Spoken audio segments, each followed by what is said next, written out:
YouTube land. As always, I thank you guys for coming to my channel, Tell It Like It Is. I'm your host, Morrisman, and my co-host, Joseph Spencer. And today we're back in the original newsroom, where we first started to do these shows about a year ago. And I like it here. But anyway, moving forward, the topic today is going to be kind of a topic, and then we're going to do some subtopics. And the topic is, whose fault is it? And the reason why I named it that, because I was really disturbed today. Someone sent me a Chicago Sun-Times paper. And this paper reads this. It says, "The Faces of Failure." And you see these 6 beautiful children on the cover. And at the bottom it says, DCFS was told that they were in danger and they still died. Now, anybody on the outside looking in would initially kind of look at that statement as to say DCFS didn't do their job. No, it's not DCFS's fault. The people that brought these beautiful children here didn't do their job. And as a result of that, their kids were put in danger, and some of them subsequently passed away or were killed or died. So, it's interesting how we talk about how we want to put blame on situations or on people or agencies when the bottom line is this. 2 people bring a child into this world. They're responsible for that child.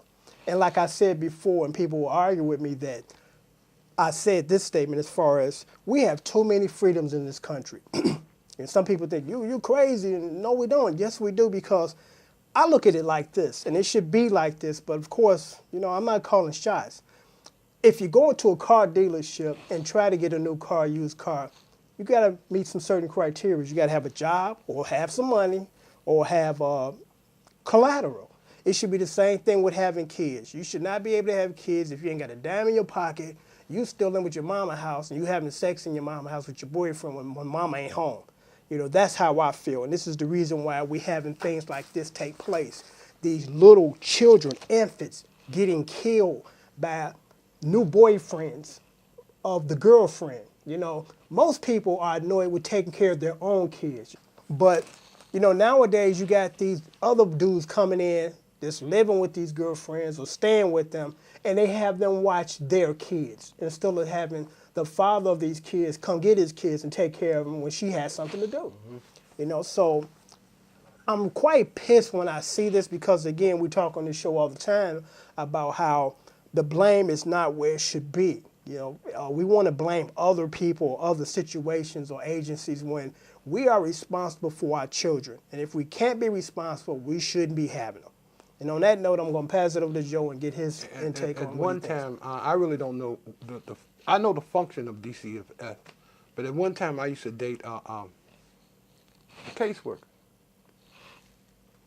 and her load was about 150 cases a week. Yeah, and that's another thing. It's not enough manpower in those agencies to oversee all of these cases. They backlog, and that's why these unfortunately beautiful children fell through the cracks, and they're no longer with us. And within a month, she had to deal with over 500 different families. Exactly. It becomes overwhelming. Right. So DCFS is monitoring the people who are abusing their kids. So what in the world is their caseload? Yeah. I mean, it's tremendous. And unless you're in these people's shoes, because I'm not trying to make any excuses.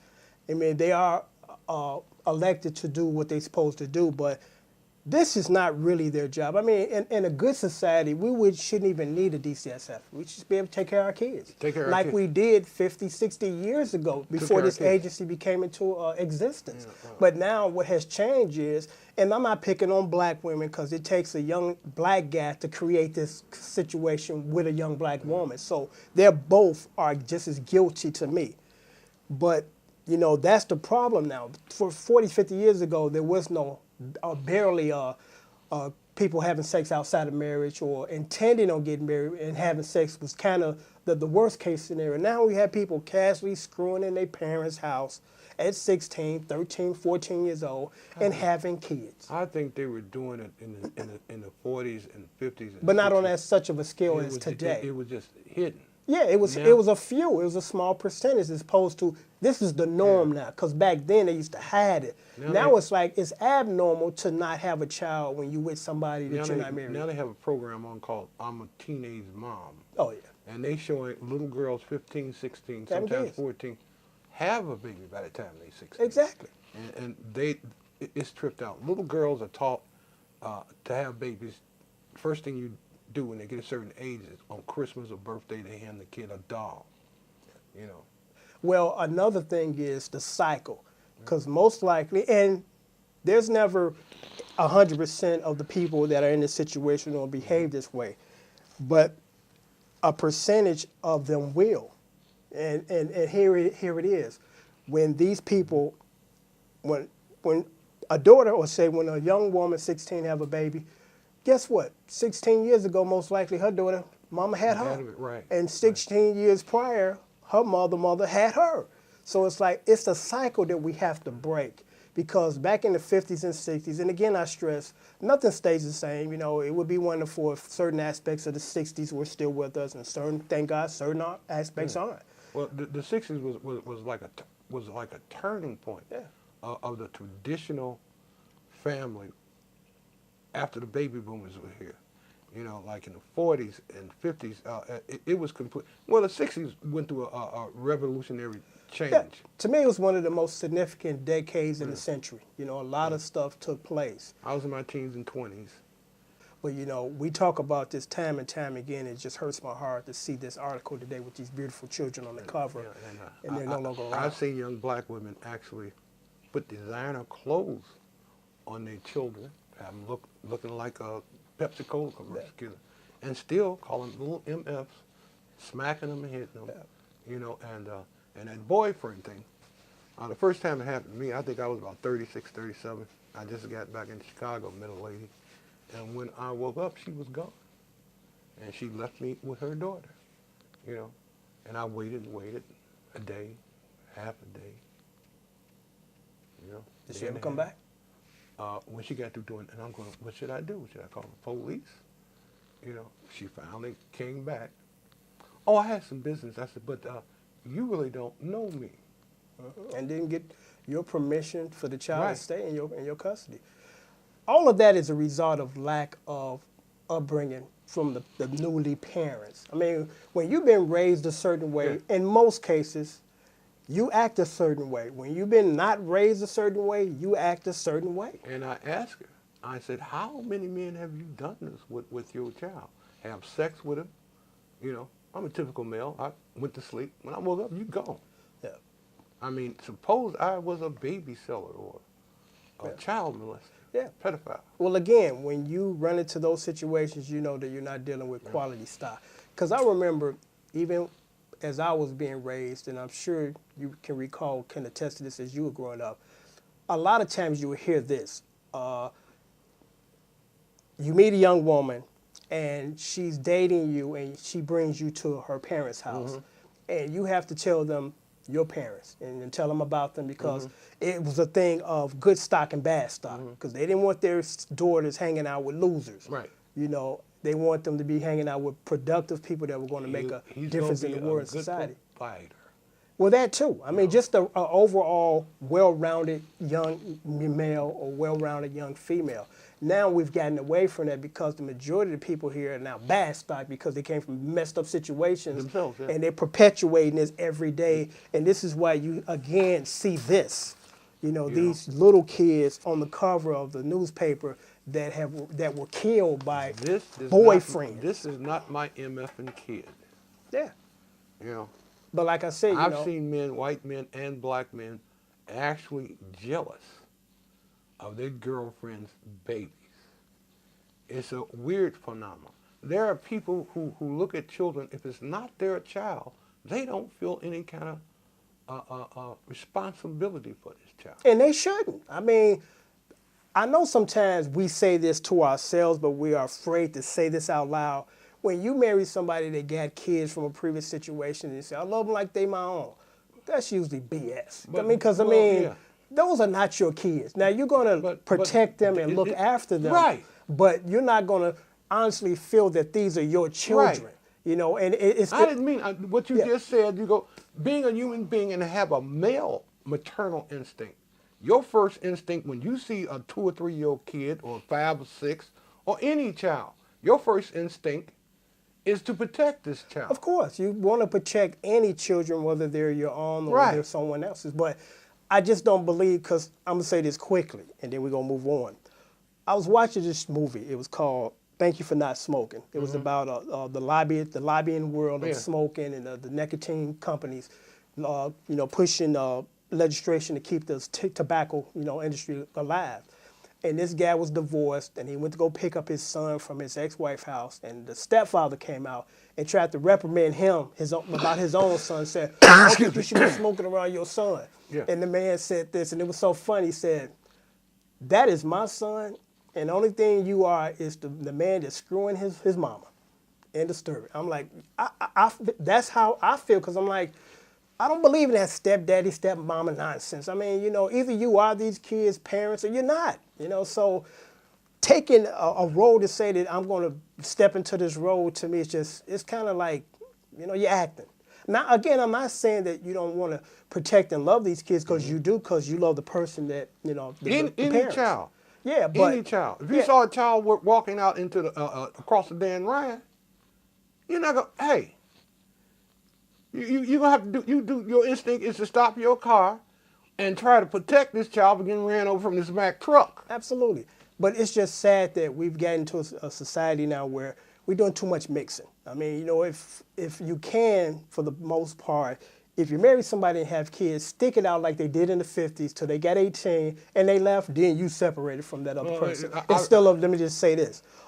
You 2 years into your marriage, you bail, you got 2 kids, now some other dude gonna be in the house looking over them playing daddy. When I was a kid, I used to be listening to grown folks talk. Yeah, that boy gonna have to marry her. Wait, let's move on. We still kind of on this topic, but then we're gonna kind of change a little gears. And it's still related to what we're talking about. And the bottom line, and I just stress this, I'm going to become a broken record when it comes to this. We have to be responsible for our kids and be responsible adults, because if you're not a responsible adult, guess what? Your kids are not going to grow up to be responsible adults. That's that cycle. It's a cycle. Over and over. And the cycle has to be broken, because, again, it hurts me to see this in the newspaper. And they want to pass the blame off on DCSF. And it's not DCSF's fault. It's not their fault. It's the people that bring these people here that are not responsible. And the result is this. People are raised by their parents.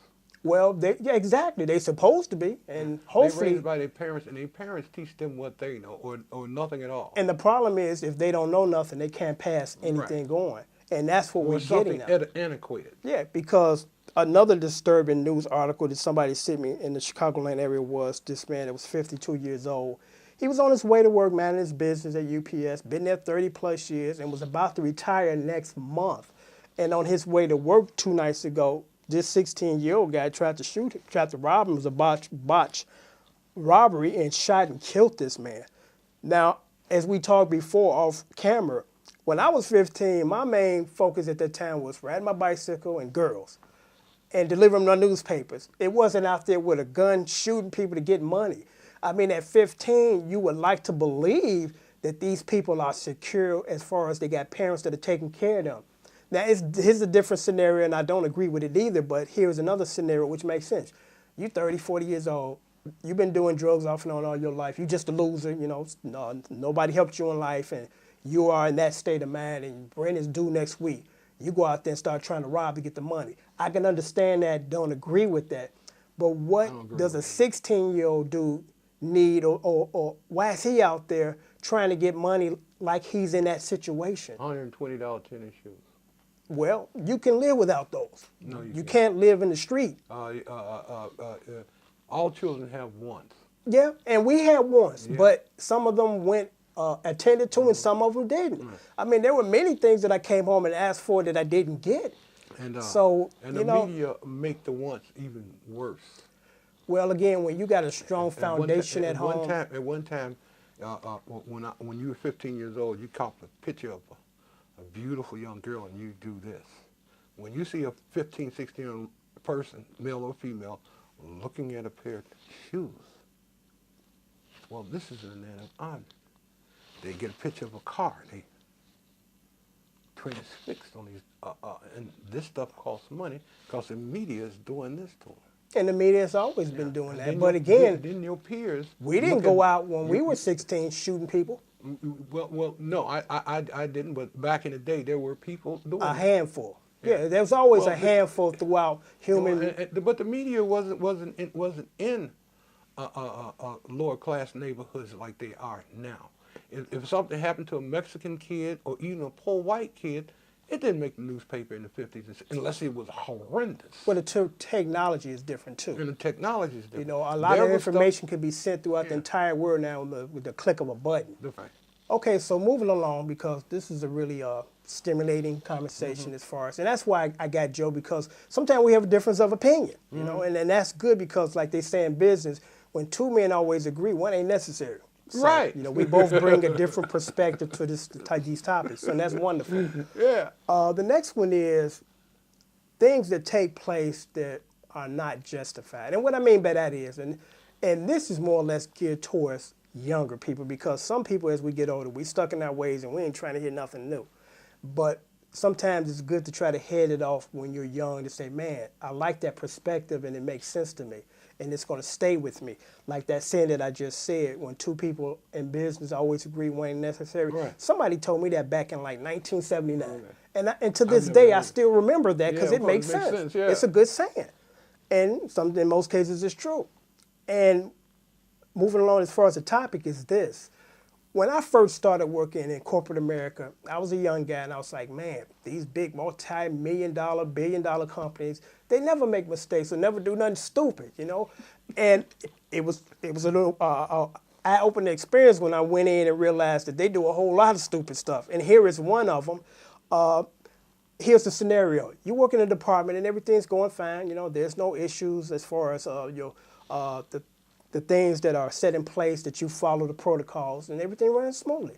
And your boss retires or get another job somewhere in another corporate company. They bring in another guy. And the other guy comes in to kind of evaluate what's going on, and then he started implementing these bonehead changes for absolutely no reason at all. And you like, what the, WTF, what's going on? And then you start to realize this is how it goes down in a lot of cases. These people come in making a lot of money, and they have a boss too to report to, and at a certain time of the year, fiscal year, they have to do, submit reports and stuff, and they have to justify their salary as far as what have you done since you've been here. And it's still letting these people say, you know what, I'm just kind of maintaining what's going on because it's working. No, they're forced to, in most cases, to make changes even when they're not necessary. And I give you a good example as far as YouTube. You guys out there recently realized that they've been making these changes. About 2 weeks ago, they made it more difficult for me to just go straight to my inbox because I try to respond to everybody that sends me an inquiry. 99% of the people that send me something, I respond because they want me to. So I used to be able to go straight into the inbox, check it, and respond. Then all of a sudden they changed the menu where I got to go to another menu to get into the inbox now. So they didn't add it a step instead of taking one away, making it more difficult to do. Now they even done something more different where they don't even allow these messages to come into the inbox anymore. They post it on your channel or a particular video. And I'm like, there was nothing wrong with the way that it was going. And I was getting like literally hundreds of inquiries a day. And that's like cut in half right now because everybody confused as far as how to do this. So it's not your imagination as far as why did they do this, because it's not making any sense and it's counterproductive. That's why, to justify salaries. But on that note, I'm signing off, and as always, I thank you for coming to my show. Tell it like it is. Until next time, keep thinking.